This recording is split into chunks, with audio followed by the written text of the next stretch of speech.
내 오픈클로는 날씨 정보를 알려줬으면 좋겠어. 이런 스킬들을 만들어서 올려두면 사람들이 필요한 스킬들을 다운로드 받아서 쓰는 겁니다. 그런데 악성 행위를 하도록 설계된 스킬들이 없을까요? 이 에이전트, 이 비서를 잘만 꼬드기면 해커를 위해서도 이 에이전트는 일을 할 수 있다라는 거예요. 그리고 이 문제만 터진 게 아닙니다. 바로 어떤 문제가 또 터졌냐? 제가 이 오픈클로 관련해서는 영상을 한번 올렸죠. 라이브에서도 한번 다뤘었고, AI에 대해서 너무 부정적으로 생각을 하신다 라고 생각하시는 분이 계시더라고요. 틀린 말이 아닙니다. 맞아요. 저는 우려스러운, 걱정스러운 부분이 좀 많아요. AI 자체가 싫다라는 게 아니라 AI를 향한 인식, 분위기, 반응, 아마 이거는 보완하는 사람들 입장에서는 긍정적으로 보는 분은 그렇게 많지 않을 거예요. 과도하게 신뢰하는 건 걱정이 된다라는 거예요. 정말 최근에 핫한 이 오픈클로, 당연히 해커들에게는 꿀단지 같은 목표물이에요. 군침을 안 흘릴 수가 없습니다. 일반 범죄형 해커들은 타겟팅 공격을 잘 안 하거든요. 쟤 무조건 해킹할 거야. 이 악물고선 그 사람만 해킹하려고 하지 않아요. 바다에 나가서 그물을 던지는 것처럼 악성 코드를 쭉 뿌립니다. 그리고 나서 걸리는 애들을 해킹하는 거예요. 그래서 사람들이 몰리는 곳으로 해커들도 갑니다. 제가 전에도 이야기했듯이 오픈클로가 등장하자마자 악성 코드가 급증하기 시작했습니다. 오픈클로 에이전트다 라고 해서 비주얼 스튜디오의 확장 프로그램으로 소개가 되었는데 얘가 알고 보니까 악성 코드였습니다. 그리고 오픈클로에서는 스킬이라는 개념이 있어요. 내 오픈클로는 날씨 정보를 맨날 알려줬으면 좋겠어. 메일을 정리해서 나한테 알아서 전달해줬으면 좋겠어. 특정 업무를 수행하기 위한 일련의 자동화된 지침서 같은 게 이 스킬이라고 하거든요. 이런 스킬들을 만들어서 올려두면 사람들이 필요한 스킬들을 다운로드 받아서 쓰는 겁니다. 그런데 악성 행위를 하도록 설계된 스킬들이 없을까요?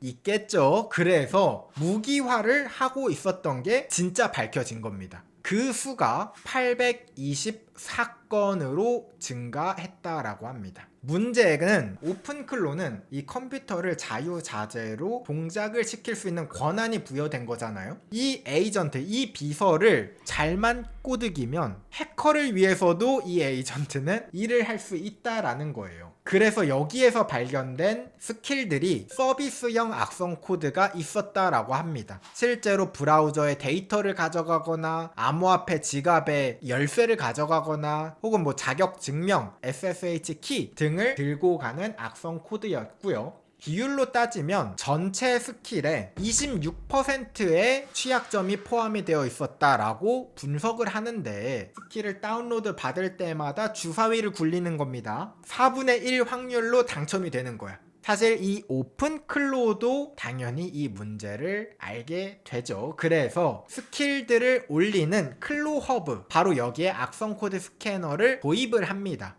안전하게 잘 동작을 했으면 좋지 않을까. 왜냐면 사실 너무 강력해요. 그냥 악성 코드가 아닙니다. 어떻게 보면 살아있는 비서 같은 앤데 꼬드김에 넘어가게 되면 이게 답도 없는 거죠. 기업들에서 가장 무서워하고 있는 게 내부자 해킹입니다. 아무리 보안 시스템을 튼튼하게 만들어도 내부 직원이 해킹을 일으키면 이걸 막기가 진짜 쉽지가 않거든요. 근데 이런 오픈클로를 내 컴퓨터에서 돌리는 건 당연히 사실 위험할 수밖에 없다라고 저는 생각을 해요. 조심스럽게 또 이야기를 합니다만. 자, 그리고 해커들이 이 사실을 알았죠.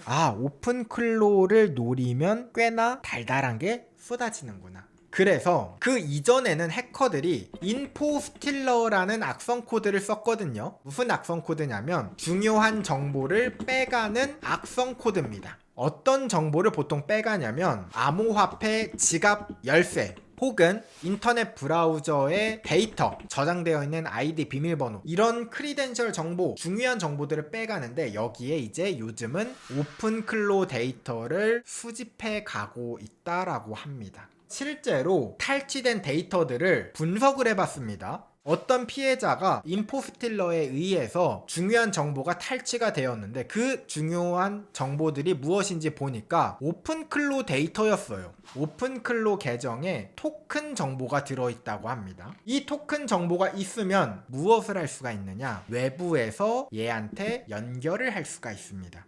자, 그러면 해커들도 명령을 내릴 수가 있는 겁니다. 인포스틸러에서 탈취되었던 정보가 더 꿀단지가 된 거예요. 오픈클로 파일을 가져가면 피해자의 삶 그대로를 가져갈 수 있는 겁니다. 야, 이 오픈클로는 웬만한 악성 코드보다 뛰어납니다. 이렇게까지 프로그램을 만들 수가 없어. 그러니까 물론 노말팅님 이 오픈클로를 누가 개인 컴퓨터에서 쓰겠어요. 당연히 샌드박스와 해서 그냥 빈 컴퓨터 깡통에서 실행하죠 라고 하는데, 진짜 우리가 기대하는 인공지능 비서처럼 쓰고 싶으면 여러분들의 개인정보가 포함되어 있는 계정에서 사용하는 그런 컴퓨터에서 쓰는 걸 원하실 겁니다. 그리고 이 문제만 터진 게 아닙니다. 바로 어떤 문제가 또 터졌냐? 심각한 보안 이슈가 터졌습니다. 취약점이 발견이 되었는데요. 게이트웨이 URL 밸류를 획득한다, 웹소켓 연결을 한다, 그리고 토큰 밸류를 보낸다 라고 되어 있죠. 해커에게 토큰을 보낼 수 있다라는 거예요. 이 토큰을 가져가면 뭘 할 수 있다고? 이 컴퓨터에게 명령을 내릴 수 있는 겁니다.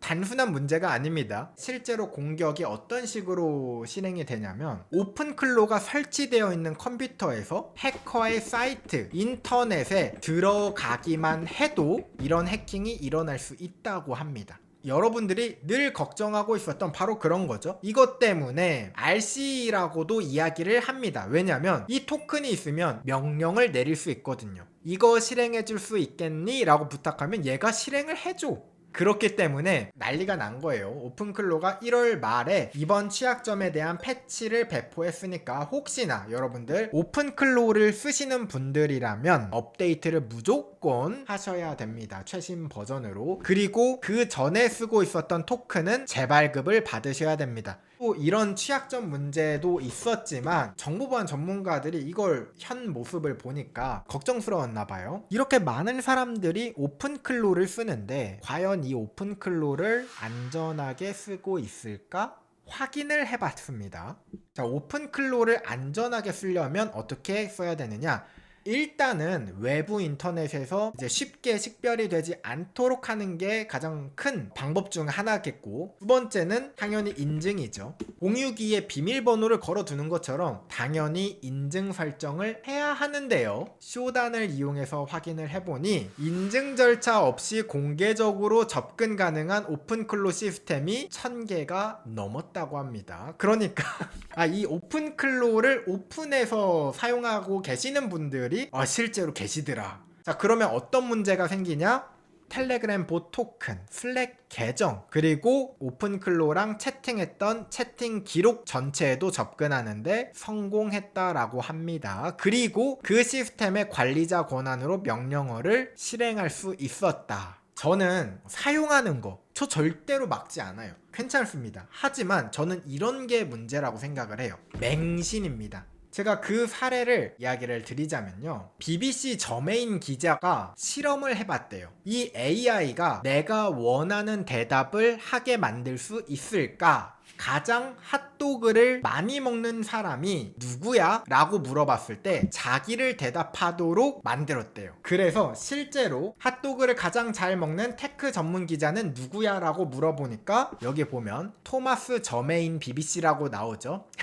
당연히 거짓말이겠죠. 그렇게 거짓말을 하도록 만든 겁니다. 어떻게 만들었느냐? 잘 작성된 블로그 게시물 하나를 올리면 됩니다. 이 AI 도구가 블로그 게시글을 굉장히 신뢰하고 있었다고 합니다. 블로그 글 하나만 잘 써두면은 AI는 그걸 보고 이야기를 한다는 겁니다. 그리고 실제로 이게 무서운 게 무엇이냐면요, 이런 연구가 실제로 진행 중입니다. 우리가 원하는 대답을 할 수 있을까 연구하고 있고요. 광고나 홍보하는데, 마케팅하는데 사용하기도 할 겁니다. AI의 답변을 컨트롤할 수 있다, 증명이 됐죠. 특정한 대답을 하도록 유도하는 건 어렵지 않습니다. 그렇기 때문에 우리가 이게 AI를 활용하는 건 괜찮지만 이 AI의 답변을 그 개발자나 운영자뿐만이 아니라 이걸 가지고 범죄를 저지르고 싶은 범죄자들도 이 답변을 오염시키는 공격 기법들이 지금 많이 발견되고 있다라는 거예요. 걱정되는 게 바로 이런 거죠. 요즘 의사분들이 좀 힘들대요.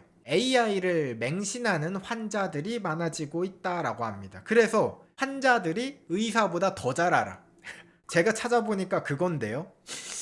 종종 잘못된 건강 정보를 제공한다라는 게 기사에서도 많이 나왔어요. 어떻게 보면 사람들이 지금 너무 AI를 신뢰하고 있는 거 아닌가. 제가 최근에 경험한 일화를 좀 공유하자면요. 주변에 아는 분이 어떤 개발과 관련해서 문의를 했어요. 이런 기능들을 만들 거다. 뭐 예를 들어 제가 만들면 어떻게 할 건지 뭐 이런 걸 물어봐 주셔가지고 원하는 기능들을 다 봤는데 이거는 혼자 만들 수 있는 수준이 아니다라고 제가 말을 했어요. 왜냐? 원하는 서비스 로직이 굉장히 복잡했거든요. 이게 말로 하면 단순해 보이지만 DB에 있는 여러 데이터들이 서로 참조하고 인증이 교차하는 이런 로직들이 많아지면 분명히 그 안에서 취약점도 많아지고 이게 절대로 이거는 혼자 개발할 수 있는 시스템이 아니다 라고 이야기를 했는데 아닌데 요 AI한테 물어보니까 혼자 할 수 있다는데 그쵸. AI는 보통 그렇게 이야기를 하죠. 저만 믿고 따라오세요